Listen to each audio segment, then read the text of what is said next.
में एक होने की बहुत जरूरत है। और जब मैं समाज की बात करता हूँ तो मैं एक जाति की नहीं, मैं 36 जातियों की बात करता हूँ। आपका एक होना जरूरी है। और मैं हमेशा कहता हूँ, क्षत्रिय समाज के लोग भी बैठे हैं, दूसरे समाज के लोग भी बैठे हैं, मैं एक बात जरूर कहता हूँ कि समाज का इकट्ठा होना बहुत जरूरी है, समाज में एकजुट होना जरूरी है। हम जब बटे हैं तब कटे हैं, हम जब बटे हैं तब कटे हैं। दोस्तों, मैं आप लोगों से कहना चाहता हूँ कि आगे ये कटने की नौबत ना आए, इसलिए इकट्ठा रहना जरूरत है। आगे कोई संबल ना हो पाए, कोई मुजफ्फरनगर ना हो पाए। और दोस्तों, आने वाले 30 साल के बाद यहाँ बांग्लादेश ना हो पाए, ये इस सब की जरूरत है, इसलिए इकट्ठा रहने की जरूरत है। अभी कई दिन से मैं टीवी पर डिबेट देख रहा हूँ, बहुत ज्ञानी लोग बैठते हैं, बहुत ज्ञानी बात करते हैं, लेकिन साहब मैं उन ज्ञानियों की बात से सहमत नहीं होता। बहुत लोग कहते हैं कि बच्चों की संख्या बढ़नी चाहिए, बहुत लोग कहते हैं बच्चों की संख्या कम होनी चाहिए।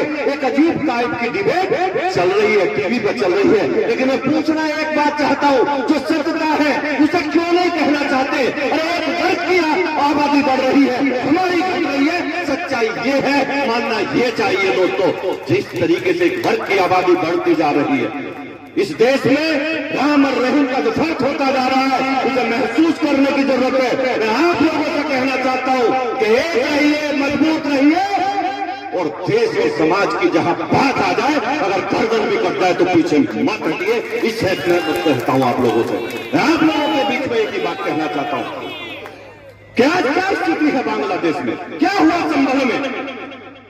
अरे संभल में जामा मस्जिद आज जो कही जाती है, क्या वो मंदिर नहीं था? सब जानते हैं, वो लोग भी जानते हैं। बाबर उनका बात था, बाबर हमारी छूती के बराबर नहीं था, लेकिन बाबरनामे में भी लिखा हुआ कि यहाँ मंदिर को तोड़कर मस्जिद बनाई गई।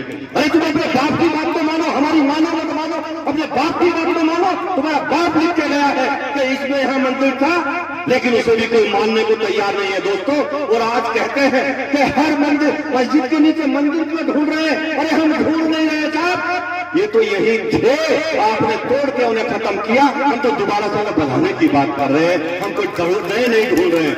मैं आप लोगों से कहना चाहता हूँ, समाज एकजुट रहना चाहिए, इकट्ठा रहना चाहिए। और आप लोगों को एक बार कहूंगा मैं कि अभी महाराज सिंह जी ने MLC साहब ने एक बहुत अच्छी बात कही थी।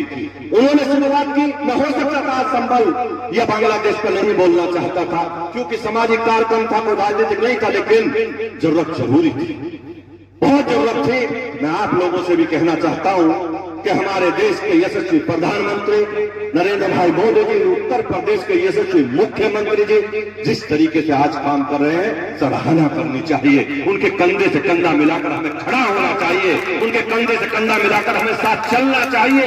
ये आज हमारे समाज के लिए, इस 36 बिरादरियों के समाज के लिए समय की जरूरत है, ये समय की जरूरत है। साहब 4 मरे या 5 मरे, अपनी गोली से मरे, अपनी गोली से मरे, अपने आपस में कट्टों से तमंचों से मरे, लेकिन अखिलेश यादव जी 5-5 लाख रुपए देने चले गए।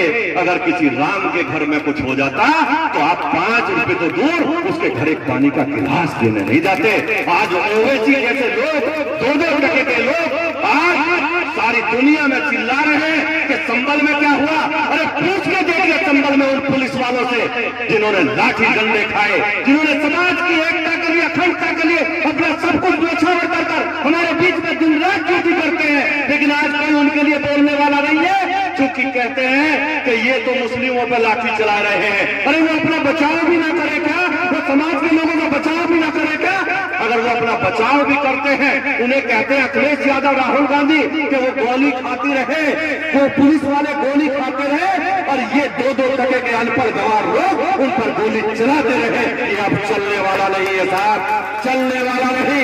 गोली का जवाब गोली से दिया जाएगा, डंडे का जवाब डंडे से दिया जाएगा, और भाईचारे का जवाब भाईचारे से दिया जाएगा। हम भाईचारे में भी पीछे नहीं हटते। दोस्तों, मैं आप लोगों से कहना चाहता हूं कि एक बार फिर, बहुत लंबा समय नहीं, चूंकि जाना है, बहुत देर बोलना चाहता था, बहुत देर बोल सकता था, आप लोगों के बीच में